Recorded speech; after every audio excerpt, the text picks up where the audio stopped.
ನಟ ಆಗಿರುವಂತಹ ಅರ್ಜುನ್ ರಮೇಶ್ ರವರು ಸಿನಿಮಾ ಅಥವಾ ಸೀರಿಯಲ್ಗಳಲ್ಲಿ ಮಾತ್ರ ಹೀರೋ ಅಲ್ಲ, ಅವರು ನಿಜ ಜೀವನದಲ್ಲೂ ಕೂಡ ಹೀರೋ ಆಗಿದ್ದಾರೆ. ಇನ್ನೂ ಹೇಳುವುದಾದರೆ ತಮ್ಮ ಊರಿನ ಮನೆಮಗ ಆಗಿದ್ದಾರೆ.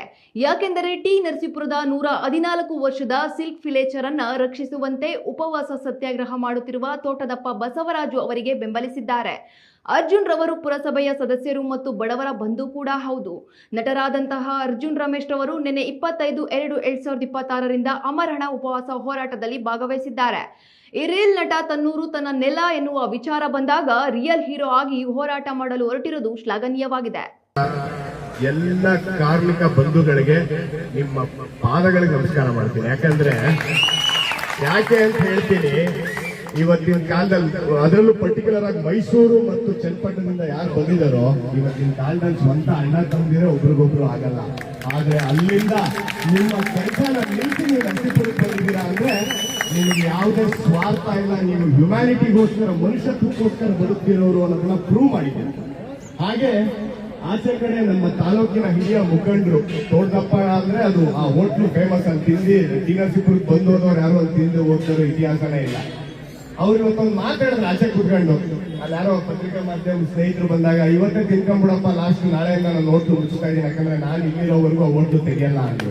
ಬಹುಶಃ ಇವತ್ತು ಯಾರಿಗೂ ಆಗಲ್ಲ, ಆದ್ರೆ ಅವ್ರು ಇವತ್ತು ಅವ್ರ ಬಿಸ್ನೆಸ್ ನ ನಿಲ್ಸಿ ನಾನು ಬಂದಿಲ್ಲಿ ಆಮರಣ ಅಂತ ಉಪವಾಸ ಮಾಡ್ತಿದ್ದಾರೆ ಅಂದ್ರೆ ನಿಜವಾಗ್ಲೂ ಅವ್ರಿಗೂ ಕೂಡ ನಾವೆಲ್ಲರೂ ಚಪ್ಪಾಳೆ ಮುಖಾಂತರ ನಮ್ದೊಂದು ಕೃತಜ್ಞತೆ ಸಲ್ಲಿಸಬೇಕು ಅಂತ ಕೇಳ್ಕೊಳ್ತೀವಿ.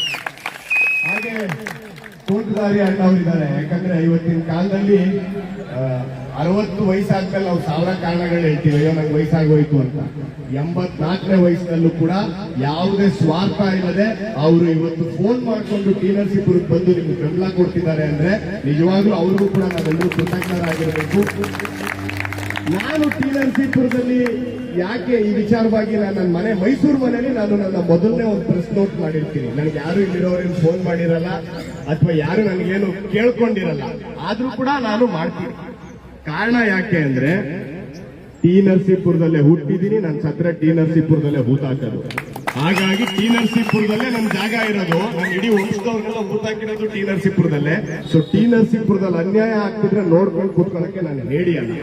ಟಿ ನರಸೀಪುರದಲ್ಲಿ ಅನ್ಯಾಯ ಆಗ್ತಿದೆ ಅಂದ್ರೆ ಧ್ವನಿ ಎತ್ತಲೇಬೇಕು. ಟಿ ನರಸೀಪುರದಲ್ಲಿ ಒಂದು ಸಂಸ್ಕೃತಿ ಇದೆ, ಹಿಟ್ಲರ್ ಸಂಸ್ಕೃತಿ ಅಂತ.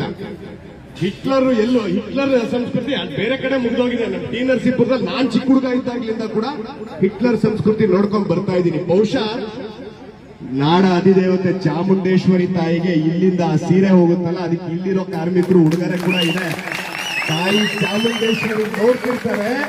ಖಂಡಿತ ಹಿಟ್ಲರ್ ಸಂಸ್ಕೃತಿ ಯಾರು ನಡ್ಕೋತಿದಾರೋ ಇಷ್ಟೆಲ್ಲ ಆದ್ರೂ ಕೂಡ ತಮ್ಮ ಮೊಂಡುತನ ನಡ್ಕೊಂಡು ನಿನ್ನೆ ಕೂಡ ಒಂದು ಸುದ್ದಿಗಳು ಓಡಾಡ್ತಿತ್ತು.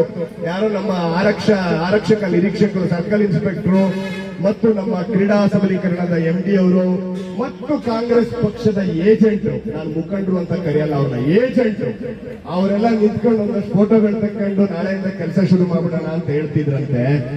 ನಾನು ನಿಜವಾಗ್ಲೂ ಇದನ್ನೆಲ್ಲ ನೋಡ್ತಿದ್ರೆ ನನಗೆ ಎಷ್ಟು ಬೇಜಾರಾಗುತ್ತೆ ಅಂದ್ರೆ, ಏನ್ ಹಬ್ಬ ಅಂದ್ರೆ ಗೋಡೆ ಹೊಡಿಬಹುದು, ಹೊಡೀರಿ ಸ್ವಾಮಿ, ನಾವೇ ನಿಮ್ ಜೊತೆ ಒಡದಾಟಕ್ಕೆ ನಿಂತಿಲ್ಲ, ನಾವಿಲ್ಲಿ ಯಾರ ಜೊತೆ ಕುಸ್ತಿ ಮಾಡಕ್ ನಿಂತಿಲ್ಲ. ನಮಗ ಅನ್ಯಾಯ ಆಗ್ಬಾರ್ದು, ನಮ್ ಹೊಟ್ಟೆ ಹೊಡಿಯೋ ಕೆಲಸ ಮಾಡಬೇಡಿ, ಪ್ರಕೃತಿ ಉಳಿಸಿ ನಮ್ಮ ಕುಟುಂಬಗಳನ್ನ ಉಳಿಸಿ ಅನ್ನೋದು ಅಷ್ಟೇ ನಮ್ಮ ಹೋರಾಟ.